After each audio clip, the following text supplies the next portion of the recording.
Shalom Aleichem, meu irmão e minha irmã, como vão vocês? Que Hashem vos abençoe em nome de Yeshua.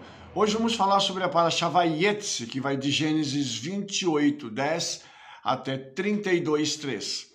A Parashá começa com um versículo muito significativo. Ela começa assim: Partiu, pois, Yaakov de Beersheva e foi-se a Harã. Olha só que coisa interessante. Eu vou tentar, nesta Parashá, também traçar o perfil psicológico, emocional de alguns dos participantes dos eventos que ocorreram na Parashá. E para começar eu quero falar sobre Yaakov, quando ele é obrigado a deixar Beersheva para partir até Harã, a cidade dos seus antepassados. Uma coisa que é muito interessante que a tradição judaica nos fala é que quando um justo sai de um lugar, toda a unção, toda a bênção, tudo aquilo que ele carrega vai embora com ele. E também há um detalhe aqui bem interessante no que diz respeito ao nome Harã, porque esse nome Harã em hebraico significa raiva. E a tradição judaica diz que o Eterno estava zangado com esta cidade, pois havia muitos idólatras ali. E quando o nome Harã é citado, ele vai ser mudado para Haraná, com o acréscimo de uma letra rei no final da palavra Harã, do nome Harã. Então, isso vai acontecer por um motivo, porque um justo está indo para esta cidade.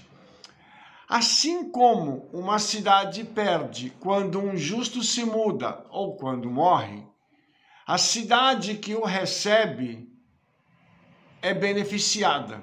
Isso é muito, muito interessante. Isso tem um significado para nós muito profundo. Isso nos mostra que por onde nós andamos, nós carregamos a bênção do Eterno. E aqui nós estamos falando de Yaakov, que ele é chamado de tzadik, ou seja, um homem justo. E isso também carrega um significado espiritual muito profundo, porque os justos, quando eles se multiplicam sobre a terra, a justiça, a graça e a misericórdia também se multiplicam. Quanto mais pessoas recebem Yeshua, aprendem a Torá, obedecem, maior o número de justos na terra. As orações que vão subir à eternidade se multiplicam também. E também há uma influência positiva sobre o nosso planeta. Isso nós estamos falando quando o justo se multiplica. O contrário também acontece quando uma pessoa abandona o Senhor e vai trilhar o caminho da impiedade. Ao invés da luz prevalecer no mundo, a escuridão fica cada vez mais densa. E as trevas passam a ter uma influência cada vez maior. Que o Eterno nos livre disso em nome de Yeshua. Nós temos então aqui Yaakov, né? A primeira pessoa citada aqui é Yaakov.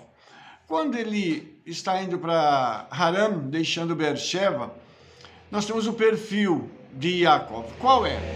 Ele era um rapaz, ele era um homem que vivia na tenda de seu pai, aprendendo Torá com seu avô, e ali ele desenvolve um caráter de justiça, ele desenvolve um caráter de Torá, um homem que está extremamente preocupado em cumprir os mandamentos da palavra do Eterno.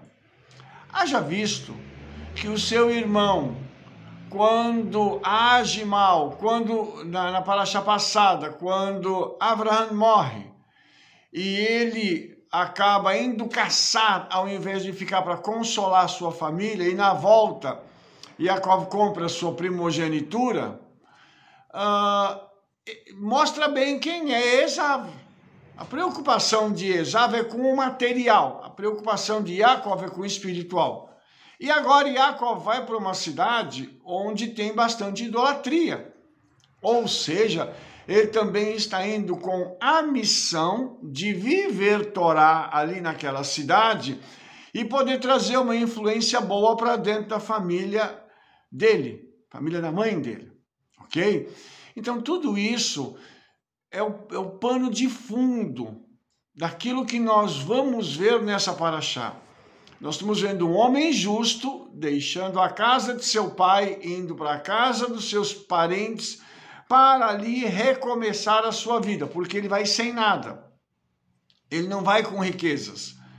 Ele não leva a herança do pai. Isso aqui também é uma coisa muito interessante, irmãos. Porque ele está saindo agora sem levar nada. E essa é justamente o oposto daquela parábola que Yeshua conta para a gente do filho pródigo, né? Que é o mais novo, assim como Yaakov também é o mais novo.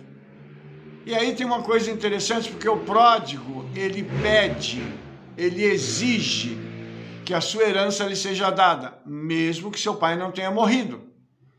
Yaakov não faz isso, Yaakov sai sem nada. E o pródigo vai porque ele quer gozar a sua vida. E Yaakov está indo para não morrer, para não perder a sua vida.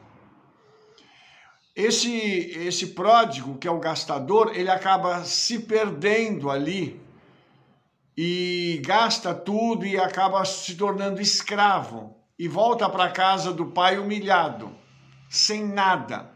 E Yaakov sai sem nada.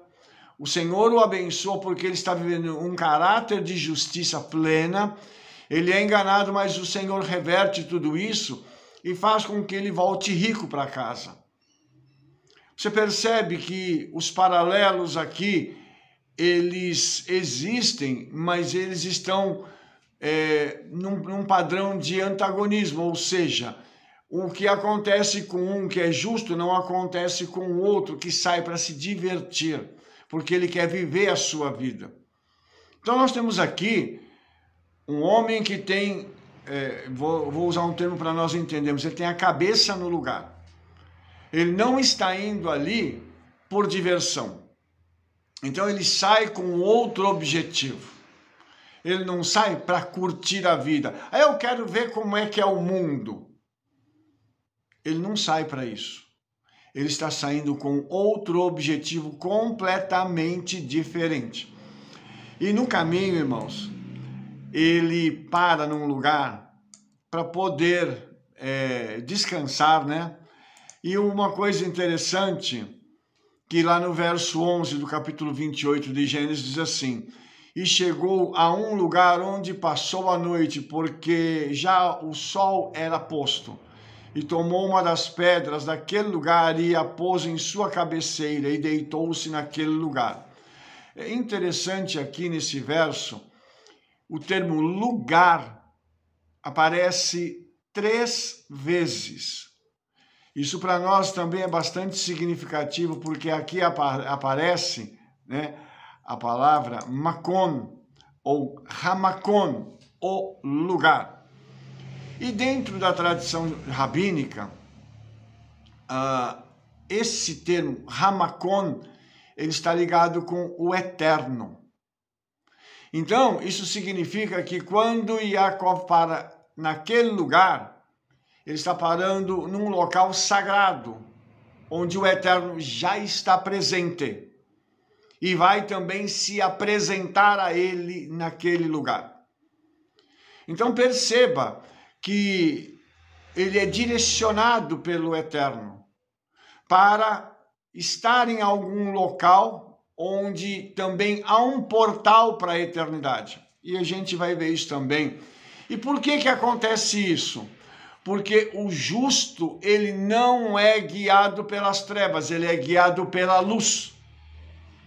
Sendo assim, Yaakov está sendo conduzido a um lugar onde ele vai poder ter um contato maior com o Hakadosh Baruch Hu, com o Eterno. Por quê? Porque ele é um justo e porque ele sai da sua casa, de certa forma, fugido, para não morrer. E ali o Hakadosh Baruch Hu vai colocar as suas emoções também em linha, no lugar. E daqui a pouco eu vou te mostrar isso com o que vai acontecer quando ele chegar em Harã. Mas aqui ele vai ter um tempo para que as suas emoções se assentem. Ele possa pensar, ele possa raciocinar no que ele viveu e naquilo que está acontecendo neste momento já em sua vida. Ele é visitado pelo Eterno através de um sonho. Então isso é uma outra coisa muito importante. Porque lá na frente, na Parashá Miketz, nós vamos ter o resultado de um sonho, que é um sonho profético, elevando Yosef do cárcere para o vice-reinado. Mas isso vai ser o objeto da nossa Parashá futura. O que eu quero mostrar para você aqui é que Yaakov vai ter um sonho, e esse sonho é um sonho profético.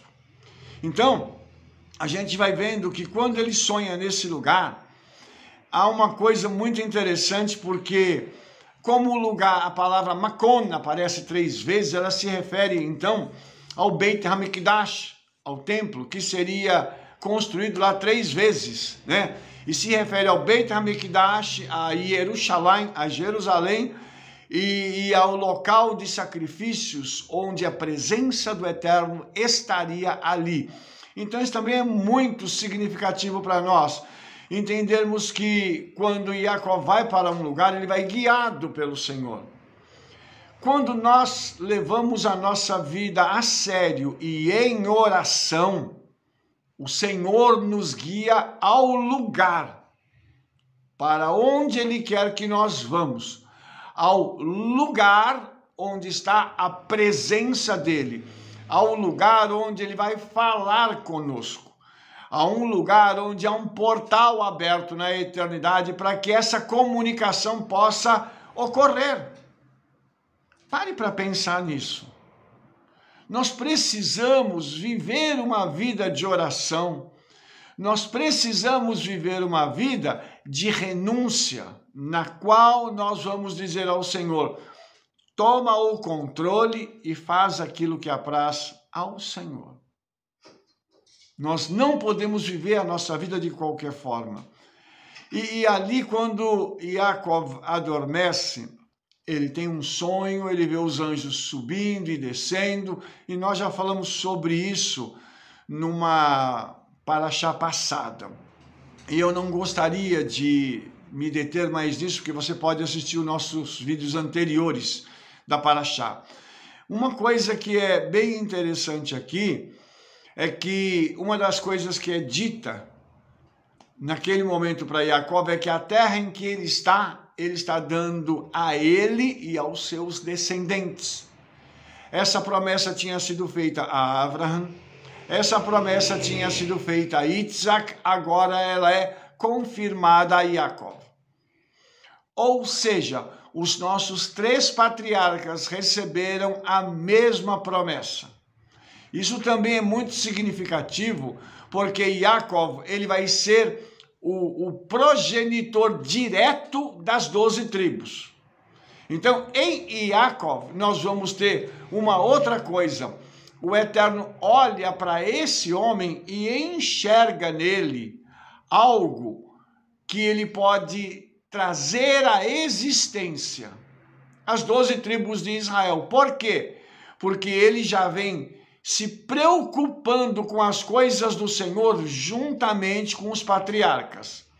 Isso para você entender a diferença dele para o irmão dele, Esav. Yaakov se preocupa com as coisas espirituais, Esav não. Então Yaakov aqui continua preocupado com isso tudo, e Yaakov continua buscando o Senhor. Ele descansa agora, e quando ele coloca uma pedra ali, a tradição judaica diz que quando ele acorda, ele coloca as pedras ao redor da sua cabeça, e quando ele acorda, as pedras se transformam na pedra, em uma pedra. E essa pedra, a palavra even em hebraico, ela, quando você divide, ela tem a palavra av, que é pai, e ben, que é filho. Então aí Yaakov já estava em conexão com o pai e com o filho. Naquele lugar. Muito, muito significativo para nós entendermos isso e também entendermos que Yaakov está sendo, na sua mente, blindado por aquelas pedras, que agora é a pedra que vai blindá-lo. E quando nós nos referimos à pedra, nós nos lembramos de Yeshua, porque Yeshua, quando se fala a respeito disso, toca-se na profecia dizendo: a pedra que os edificadores rejeitaram, esta foi colocada por principal, por pedra de esquina. Essa pedra é chamada na tradição judaica de Even Shtiah, a pedra da fundação. E essa pedra está hoje em Jerusalém, embaixo do local onde vai ser reconstruído o terceiro templo. Ela é chamada também de a pedra perfurada, porque ela tem um furo. E é interessante que um dos nomes que o Mashiach recebe, segundo a tradição judaica, é o perfurado. Então as evidências começam a se juntar para nos mostrar que aquilo que Yaakov estava vivendo naquele momento tem uma conexão direta com o Mashiach. Então, Yaakov estava tendo um sonho e a pedra sobre a qual a sua cabeça estava, agora está também influenciando a sua mente, está ajudando ele a controlar tudo aquilo que vai acontecer. Porque, como eu disse para você, Yaakov era uma pessoa pacata, tranquila.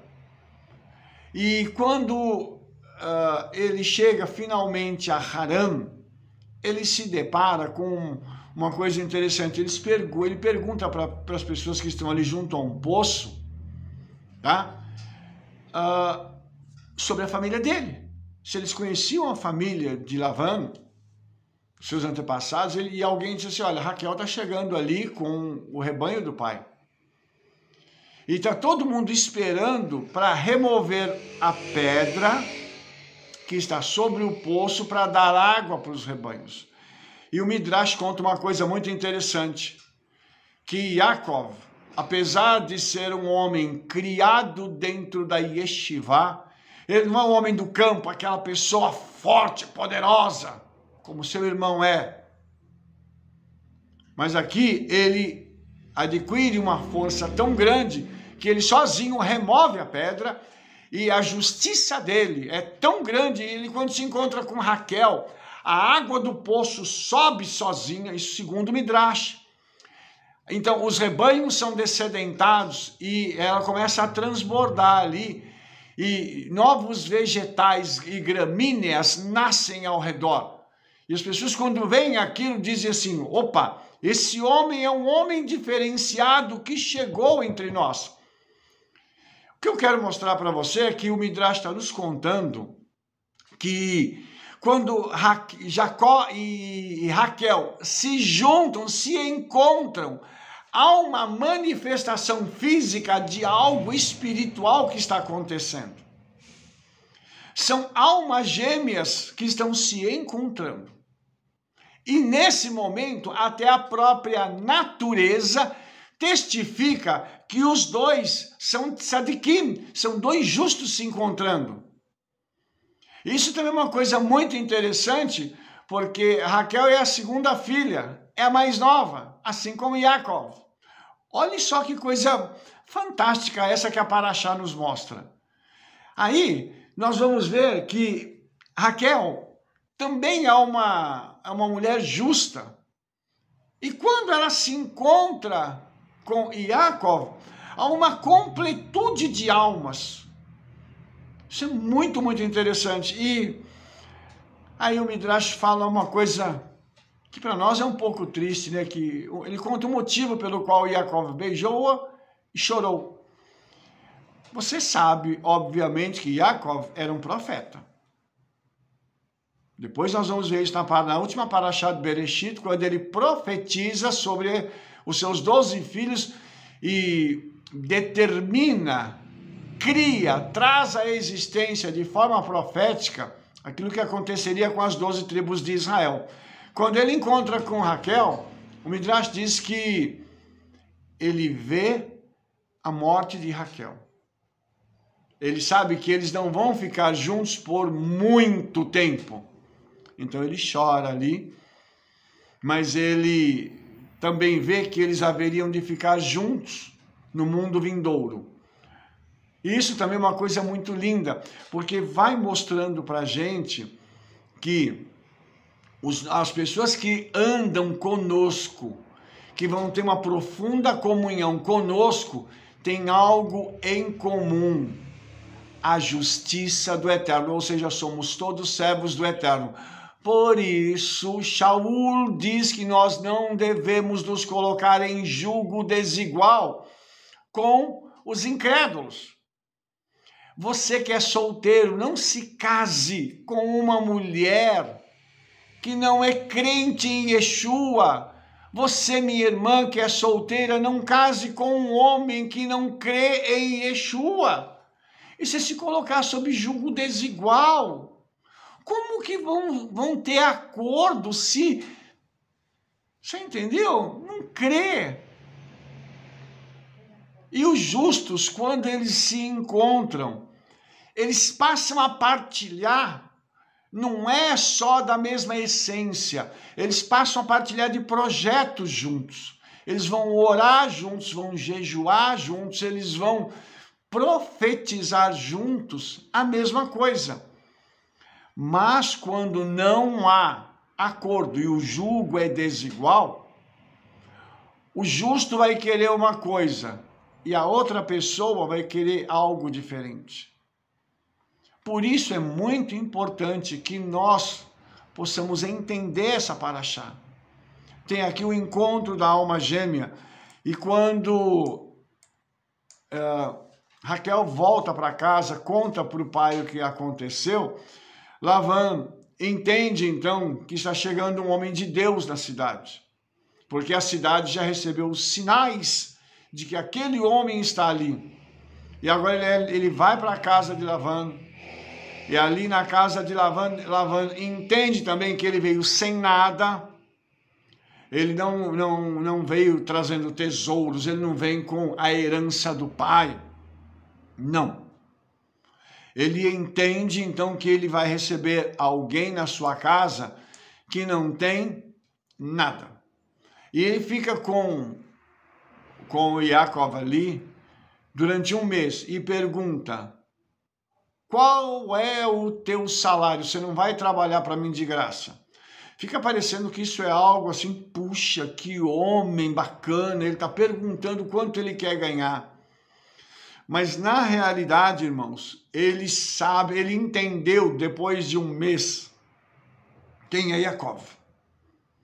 Ele viu a capacidade daquele homem, ele viu a transparência daquele homem, ele viu que ali ele tem um justo, e tudo aquilo que esse homem colocar a mão vai dar certo.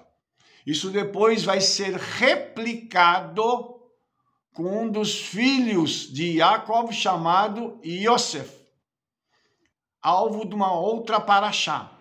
Mas aqui eu quero te mostrar como o justo, quando ele vive em obediência, ele vai colocando a mão em determinadas coisas e aquilo vai tendo sucesso.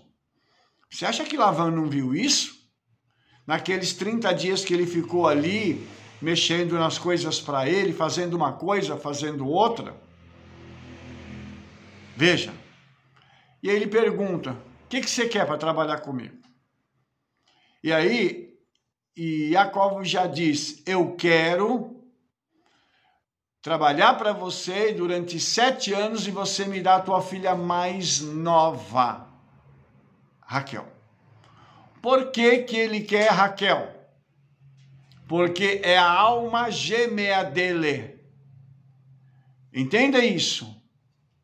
Raquel é aquela que vai completar Yaakov. Por isso, ele identificando já que ela é a sua alma gêmea, Ele não quer Leia. Leia não tem nada a ver com ele. Leia é o oposto dele. Ele precisa de quem? Daquela que vai completá-lo. Então, nós temos aqui Lavan com um outro tipo de postura. Alguém que vai fazer de tudo para tirar proveito de Yaakov. Alguém que enxergou o potencial em Yaakov e vai tentar roubá-lo de todas as formas possíveis. Você vai ver que várias vezes Yaakov tem o seu salário mudado.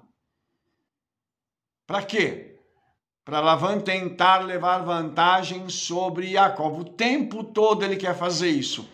Novamente, vamos explicar o motivo. Lavan viu não só o potencial físico de Yaakov, intelectual. Ele viu que a bênção do Senhor estava com esse homem também. Ele enxergou isso e disse assim, vou me aproveitar agora desse camarada e vou fazer com que a minha vida decole ainda mais. E esse cara vai me ajudar a fazer isso. Eu estou usando uma linguagem que você entenda que existem pessoas que vão se aproximar de você, de mim, e vão dizer assim, esse cara tem muito potencial, muito conhecimento, ele tem muita coisa que eu preciso. Vou sugar e depois vou dar um chute nele. Isso te soa familiar? Pois é. Mas Yaakov, ele estava com a sua mente focada naquilo que ele queria. Então ele vai trabalhar 7 anos para poder ter Rachel. Tá? E aí, irmãos, ele, ao final dos 7 anos, ele chega para Lavan e diz assim, olha, cumpriram-se meus 7 anos, eu quero minha esposa agora. Eu quero me casar com Rachel. Ele prepara, Lavan prepara uma festa, convida todo mundo e tal, só que na hora de mandar para dentro da tenda, ao invés de mandar Raquel, ele manda Léa. Por quê? Novamente, ele quer se aproveitar de uma situação. Ele sabe que se Yaakov trabalhou 7 anos por Raquel, se ele der Léa, ele vai trabalhar mais 7 para ter a mulher que ele deseja. Então, veja a falta de caráter e a astúcia desse homem. Ele planeja, durante todo esse tempo, fazer isso para prender Yaakov com ele mais tempo. Se aproveitar do trabalho de Yaakov por mais tempo. Nós vamos estar vendo um contraste de alguém que é bom e fiel e honesto com alguém que é mau, infiel e desonesto. E aí vai ficar clara a desonestidade de Lavan, porque ele faz com que Yaakov fique alegre, dá para ele bastante vinho, e quando ele chega, ele vai para a tenda, coabita com Léa, achando que é Raquel, e no outro dia, pela manhã, ele descobre que foi enganado. E aí ele fica aborrecido, porque na realidade, irmãos, todos aqueles que são enganados ficam aborrecidos. Obviamente você já deve ter passado por uma situação dessa. Você combina uma coisa, confia naquela pessoa e ela faz outra. E às vezes nós ficamos com um sentimento de culpa, né? Porque o diabo ele faz isso, ele quer ainda fazer com que eu e você, além de estarmos certos, carreguemos a culpa pela besteira que o outro fez. E às vezes a gente repassa a informação dizendo assim, mas será que eu não falei tudo certinho? Será que o combinado não foi esse? Por isso é muito importante a gente ter tudo documentado, para poder chegar para a pessoa e dizer assim, olha, você deveria ter feito assim, e não fez. Porque o Eterno honra aqueles que são justos. Quando nós falamos uma coisa, nós devemos cumprir. Mas se nós também não dissemos, nós não somos obrigados a fazer aquilo. Então, isso é muito importante aqui. E aí, a estratégia de Lavan é o seguinte: cumpre a semana dessa e depois eu te dou Raquel. O que é cumprir a semana? O casamento, dentro do judaísmo, ele tem uma semana de festa. É um tempo no qual o noivo e a noiva se alegram. Agora, eu te faria uma pergunta. Você acha que Yaakov e Leia se alegraram nessa semana? Sendo que ele foi enganado, ela consentiu nesse projeto. Raquel, obviamente, foi obrigada a concordar com tudo isso. Você acha que essa semana dele foi uma semana feliz? Obviamente não foi.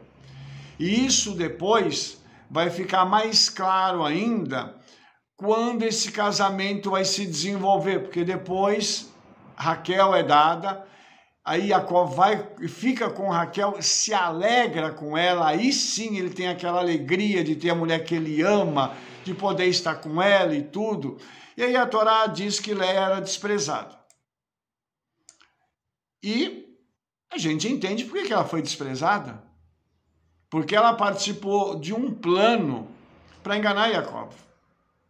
Para fazer com que Yaakov não recebesse aquilo que ele desejava. Porque Lavan poderia ter feito o contrário, poderia ter dito assim, ó, eu vou te dar Raquel, conforme nós combinamos, mas aqui eu tenho que casar as duas, então você vai ter que casar com Leia também. Então você faz o seguinte, você trabalha mais uns anos e leva a Leia. Se ele tivesse sido honesto, provavelmente Yaakov aceitaria. E a história transcorreria de uma outra forma. Como ele foi desonesto, então já se cria um sentimento ruim entre Yaakov e Leia. Ele não vai amar uma mulher dessa, ele não vai conseguir amar essa mulher. Só que o Eterno fez uma coisa tão interessante, ele faz com que Raquel seja estéril. E Leia não. E aí Leia vai dar filhos para Yaakov. E isso vai fazer com que ela tenha esperança de conquistar ele através dos filhos. Isso também é algo muito comum em relacionamentos. Moças e rapazes que ficam juntos, a moça engravida e o rapaz quer ir embora, não quer saber, e ela fala, não, você tem um filho comigo. Ela acha que o filho é o vínculo que vai manter eles juntos. Quando o rapaz estava buscando não um compromisso, mas uma aventura. E veja que Yaakov não quer aventura, ele quer um compromisso, porque ele ama Raquel, mas não ama Leia. Entendeu? Então nós temos aqui esses 4 personagens mostrando esse jogo que está sendo feito. E infelizmente a gente vai ver que depois os filhos de Leia, Zilpa e Bila, que são as servas, que serão dadas às meninas, né, que casaram com Yaakov, eles vão ter um sentimento muito ruim. Por quê? Porque Yaakov amava Raquel e ele vai amar os 2 filhos de Raquel.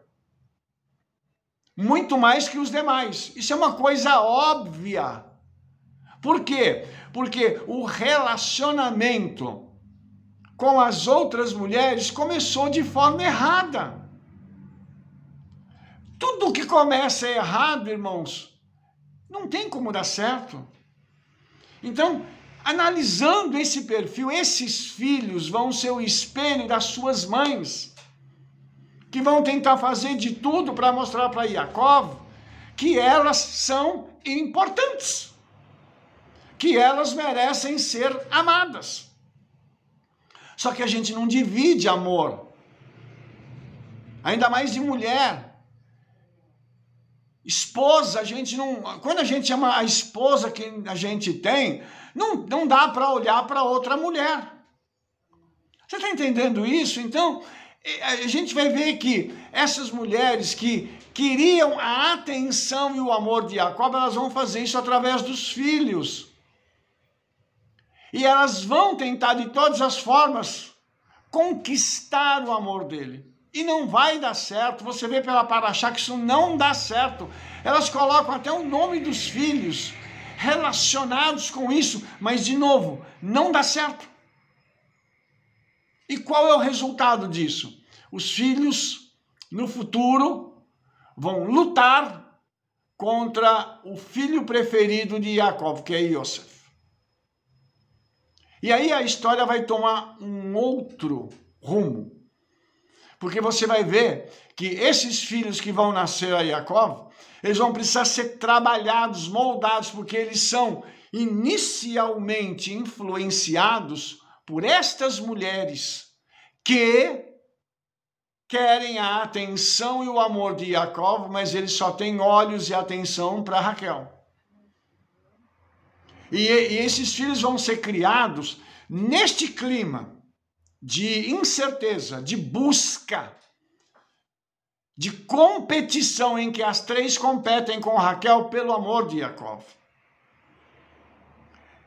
E é nesse contexto que a Parashá vai se desenvolver. Com um homem justo, que encontra com a sua alma gêmea e que é colocado num enredo por causa de um homem ímpio. E esse enredo vai dar origem às 12 tribos de Israel. E nós vamos ver que todos os filhos de Jacob vão participar estão no mesmo núcleo familiar. Vão ter a mesma educação, porque Jacob vai falar da Torá para todos eles, com certeza. Ele não vai ser omisso em ensinar a Torá para os seus filhos. Mas quando Yosef nasce, aquilo para ele é algo espetacular. E ele vai canalizar o seu amor para Yosef. E depois para Benjamim. Porque a sua esposa vai morrer precocemente. Entende? Então tudo isso é parte de algo que nós temos um homem com um caráter forte, alguém que é determinado naquilo que ele quer, porque apesar dele ser enganado durante 14 anos, em 6 anos ele faz fortuna, porque ele rompe com o engano. Ele diz para o sogro dele, não, eu vou embora e eu vou fazer a minha fortuna fora daqui. Ele disse, não, fica aqui comigo, e o que você quer agora de mim?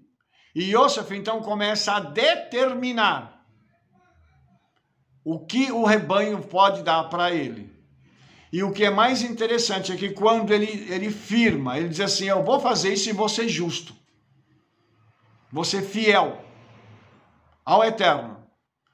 Tudo que ele vai fazer no rebanho vai dar certo. Tudo que ele determina, nasce. Tudo que ele declara, acontece. Mas por quê? Esse homem já tem um histórico de justiça e paira sobre ele o roubo. Quando você é roubado inocentemente, você fez tudo de boa vontade, você fez tudo de forma honesta, e mesmo assim te roubaram, você vai ser restituído. Porque o que aconteceu com Jacob, 14 anos o Eterno restitui a ele em 6. E a partir daí, Jacob vai ter uma vida completamente diferente. Tanto que ele vai ficar mais rico do que o sogro. Entendeu isso? Então, o Eterno vira o cativeiro financeiro dele. Mas isso aconteceu por conta da postura dele. Ele já lá atrás vem tendo uma postura certa. Então isso é uma colheita de algo que ele já plantou, que ele já fez e que agora está se materializando. Então, eu gostaria de terminar essa parashá mostrando para você o quanto nós precisamos ser restaurados emocionalmente, psicologicamente, quanto nós precisamos ter os tratos passados restaurados, colocados em ordem, para que nós possamos não viver os fantasmas das coisas que nós passamos em dias anteriores ao conhecimento de Yeshua. Experiências passadas ficaram para trás. Nós temos que tomar essas experiências como alavancas para que nós possamos alcançar o nosso sucesso. E entender que o nosso caráter precisa ser restaurado. Lavan vai ter a oportunidade de ter o seu caráter restaurado e seus filhos também. Eles vão jogar a oportunidade fora. Porque eles tiveram um justo dentro de casa ensinando para eles, vivendo justiça, e eles não quiseram. O destino deles a gente não sabe. Provavelmente, se não houve techuvá, se não houve arrependimento, o que aconteceu com eles depois da morte foi muito triste. E assim acontece com outras pessoas que têm contato com justos, têm contato com a palavra do Eterno, e eu não estou falando de gente ímpia, eu estou falando de crente, que poderia ter seu caráter restaurado, a sua vida transformada, mas preferiu ir pelo seu caminho, o caminho de Lavan, o caminho do engano, o caminho do jeitinho brasileiro, vou passar por cima dele e acho que não vai acontecer nada comigo. Será que não? Então, que nós possamos, através dessa paraxá, pedir ao Espírito Santo que nos restaure, que ele tome o controle do nosso caráter e possa arrancar as coisas que são negativas e substituir por atos de justiça positivos. Atos de justiça que nos levem a andar com pessoas justas e fazer as coisas com transparência e verdade. Esse é o desejo do nosso coração, em nome de Yeshua. Amém? Se você gostou desse vídeo, dê um like, favorite, clique no sininho para você receber todas as nossas notificações e fale para todo mundo do trabalho que nós estamos fazendo. Nos veremos no nosso próximo vídeo. Shalom, shalom.